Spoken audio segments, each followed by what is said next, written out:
What's the most expensive car in the world? Is it a hyper-rare vintage Ferrari, a one-off custom Bugatti? Maybe a diamond-encrusted Rolls-Royce?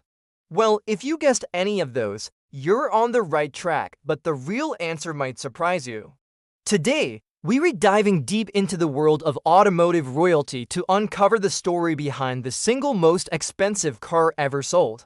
Forget about the cars you see on dealership floors. We're talking about a vehicle that's not just a mode of transportation, but a rolling piece of art, a slice of history, and a testament to engineering genius. So buckle up, because this is a journey into a realm of exclusivity that most of us can only dream of. Before we reveal the king of cars, let's set the stage. The market for high-end automobiles is wild. Collectors and enthusiasts with deep pockets will pay astronomical sums for rarity, historical significance, and brand prestige. Think about cars like the Ferrari 250 GTO. For years, it was the undisputed champion, with private sales reportedly reaching over $70 million. Why? Because only 36 were ever made. They dominated the racing world in the early 60s, and let's be honest, they're breathtakingly beautiful. Then you have modern masterpieces like the Bugatti La Voiture Noire, a one-of-one tribute to the legendary Type 57 SC Atlantic. It sold for nearly $19 million before taxes. Or how about the Rolls-Royce Boat Tail, a completely bespoke, coach-built marvel that's rumored to cost around $28 million. These are incredible machines, the pinnacle of modern luxury and performance. But even they don't hold the title of the most expensive car ever sold. So, what is it? The crown belongs to a machine from the silver screen of motorsport history.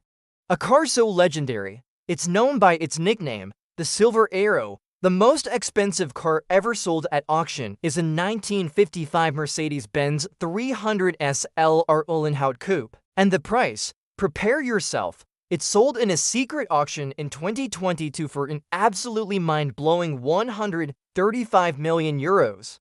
That's about 143 million US dollars at the time of sale.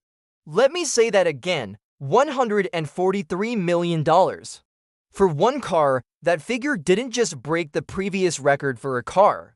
It obliterated it, more than doubling the price of the most expensive 250 GTO. It places the car among the top 10 most expensive items ever sold at auction, period. We're talking up there with paintings by Picasso and Da Vinci. So what makes this specific Mercedes so incredibly valuable? It's a perfect storm of rarity, performance, beauty, and provenance. Let's break it down first, the rarity. Mercedes-Benz only ever built two. That's right, just two of these 300 SL Uhlenhaut coupes exist in the entire world. And until this sale, Mercedes had vowed to never sell either of them. They were considered crown jewels of the company's heritage collection, kept under lock and key at their museum in Stuttgart. The fact that one was even made available for purchase is an event that will likely never happen again. Next, let's talk about its DNA. The 300 SLR wasn't just a road car. It was a wolf in sheep's clothing, or rather, a full-blown racing monster with a roof. It was based on the legendary W196, our Grand Prix car that Juan Manuel Fangio drove to Formula One World Championships. It had a 3.0-liter straight-eight engine, fuel-injected, and capable of pushing the car to a top speed of around 180 miles per hour, or 290 kilometers per hour. In 1955, this made it by far the fastest road-legal car in the world at the time. Imagine the sheer audacity of putting a Grand Prix engine into a road car back then. It was completely unheard of. The car gets its name, Uhlenhaut Coupe, from its creator, Rudolf Uhlenhaut.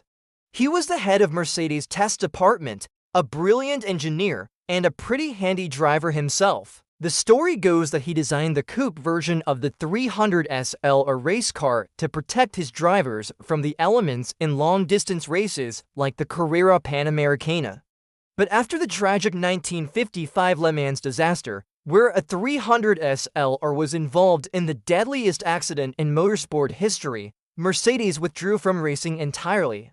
The two hardtop coupes, which were now without a race series to compete in, became Rudolf Uhlenhaut's personal company cars.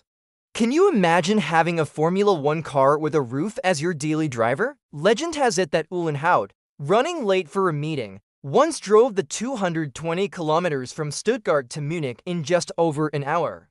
An average speed that is just astonishing, even today.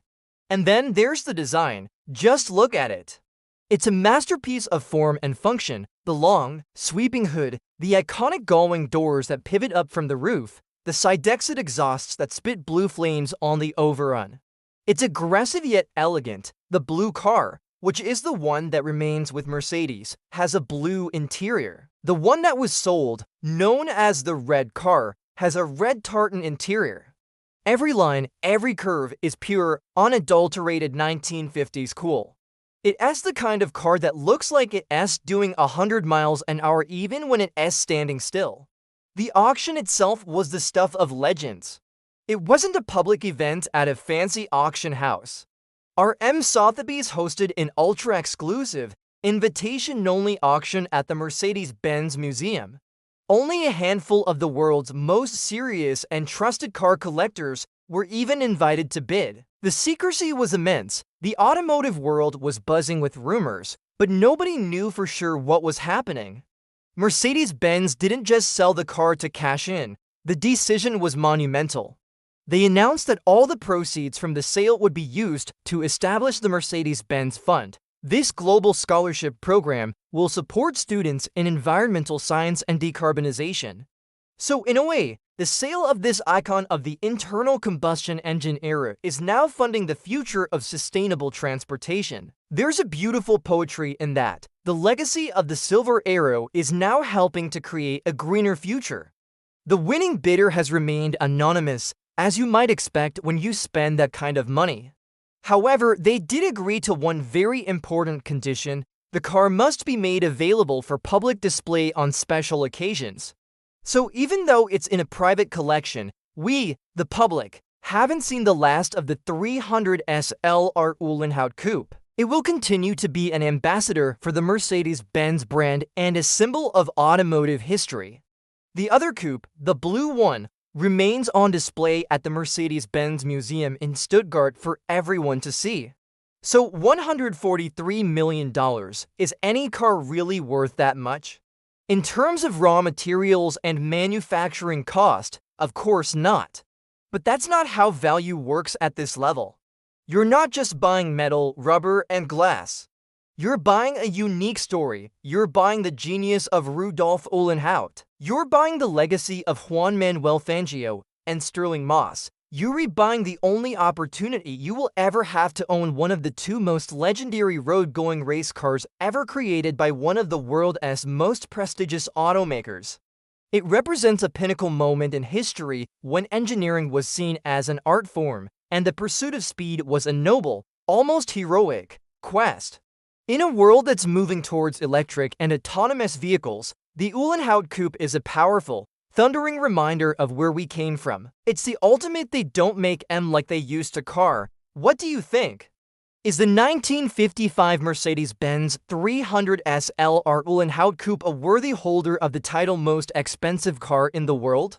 Or is there another car you think is more deserving? Let me know down in the comments below. It's a fascinating debate, and I'd love to hear your thoughts. Thank you so much for joining me on this deep dive into automotive history. If you enjoyed this video and want to see more stories about the world's most incredible cars, make sure to hit that like button, subscribe to the channel, and ring the notification bell so you never miss an update. Until next time, drive safe and keep dreaming big.